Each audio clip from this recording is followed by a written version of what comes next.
It's crazy out there. We, of course, do the show from downtown New York, from Midtown. Actually, not down. We're not downtown, right? We're Midtown. Yeah. I don't know. I'm from Boston. It's all downtown. Yeah, yeah. Midtown. We're from and everyone's converging. They say 2 million people are going to show up. 2 million people are going to show up, and I swear, on my way to work today, I saw half of them. I saw 1 million people. I know. And what the tourists do when they come to New York City is they lock arms on the street so you can't get past them. Right. I don't know why they do it, but, and believe me, I love this great country because we're shown in every state. And you people are the best.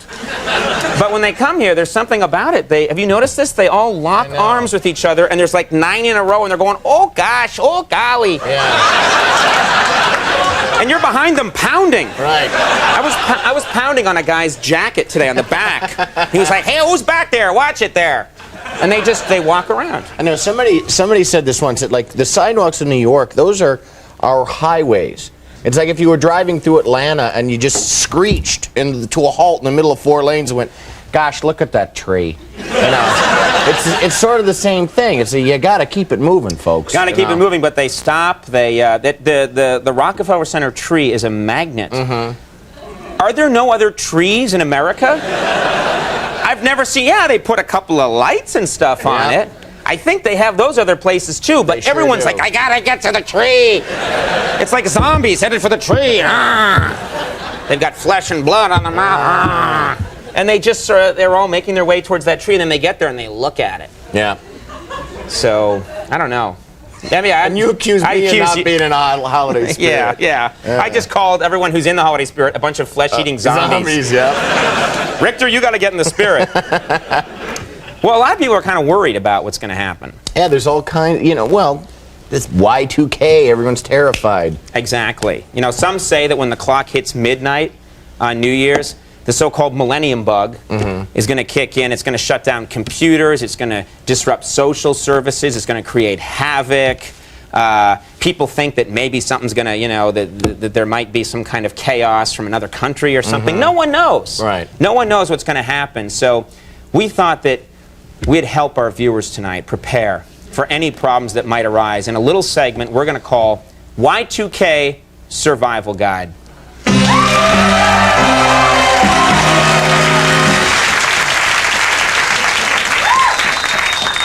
I polished it with my tongue.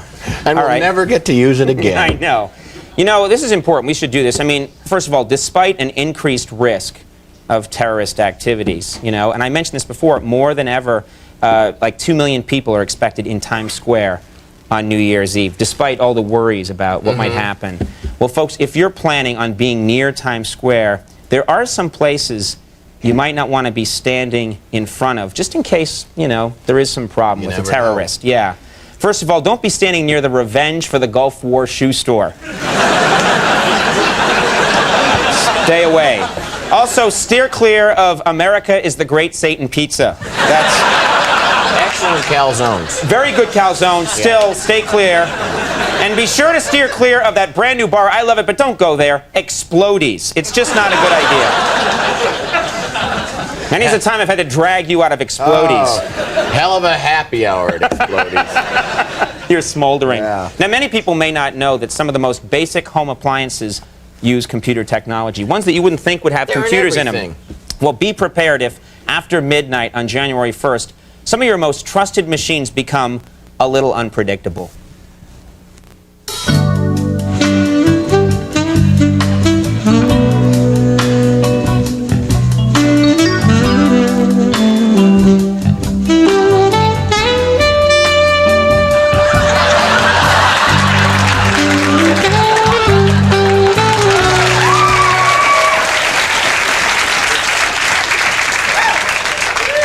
If my macaroni calls me gay one more time, I'm getting a new machine. Something about those homophobic microwaves. Yeah. Yeah. One group that seems completely carefree about Y2K problems is the Amish. They assume that their technology-free lifestyle won't be affected. Well, guess what, Amish? You've got some surprises coming when the clock strikes midnight this New Year's Eve.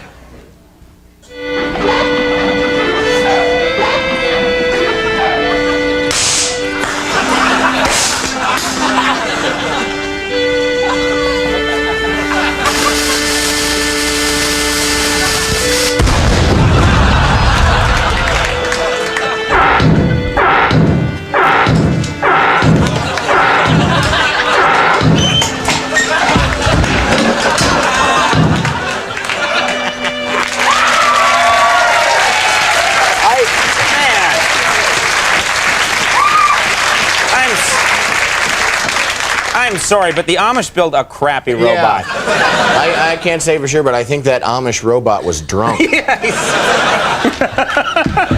What do you want? Levers and pulleys.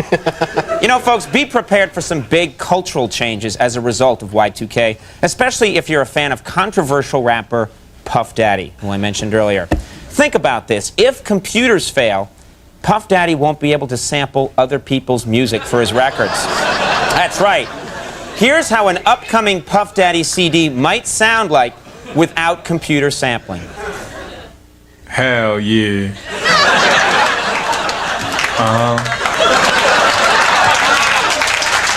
Yeah.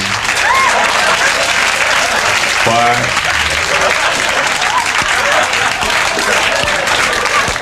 Still like it. Still gets my foot tapping. Yeah. You know, the experts tell us that while they don't expect any rioting or looting as the result of Y2K-related problems, it's always a good idea to have plenty of necessities on hand in case you can't get to a store for a few days. Now, for example, your pantry is always full of canned goods, isn't it, Max? Oh, it sure is, Conan.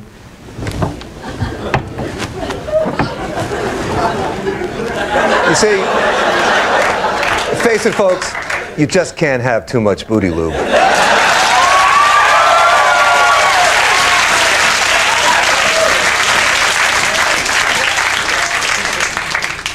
He's always pushing booty lube. I know. That's why he slides off his drum stool all the time.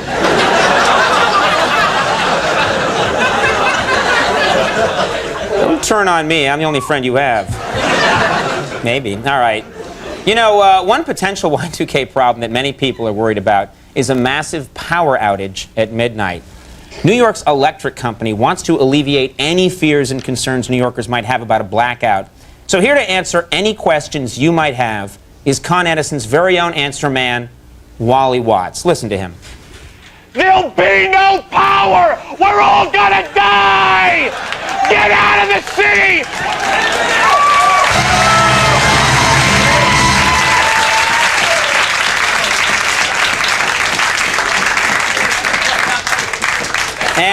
And finally, folks, if you're going to be in New York on New Year's Eve, rest assured that the city is going to do all it can to keep its visitors safe. The city's best weapon in this fight is a special group trained to keep people aware of possible terrorist danger.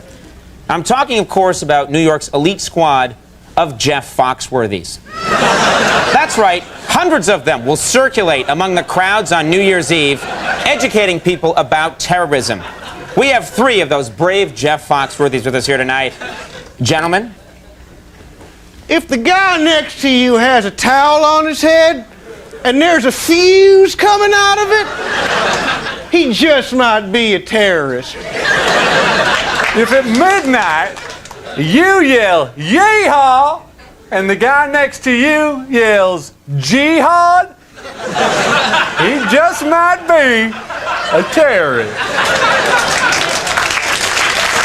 If the guy next to you is wearing a t-shirt that says kabloomy at midnight, he might be a terrorist.